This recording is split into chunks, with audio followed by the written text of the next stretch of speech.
প্ৰেক্ষাগৃহত আমাৰ এই অনুষ্ঠানটো অনুষ্ঠিত হৈছিল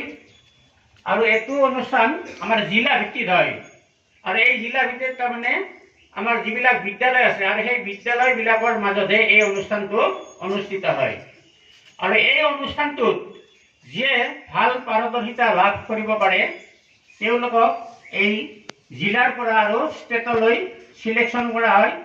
আৰু ষ্টেটত যিয়ে উইনাৰ হয় তেওঁক আৰু আমাৰ ৰাষ্ট্ৰীয় লেভেলত মানে পঠোৱা হয়।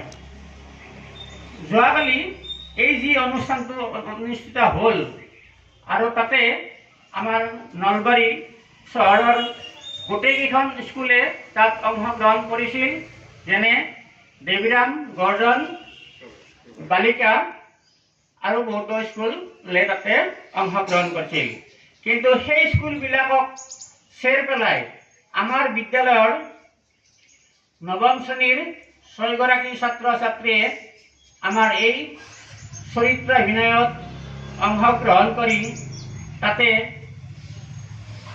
মানে এই তেওঁলোকৰ পাৰদৰ্শিতাটো দেখুৱাবলৈ সক্ষম হৈছিল আৰু এই সক্ষম হৈ আমাৰ জিলাৰ ভিতৰতে দ্বিতীয় স্থান লাভ কৰিছিল। আৰু এইখিনিতে আৰু এটা বিশেষ কথা যে এই যিখন নাটক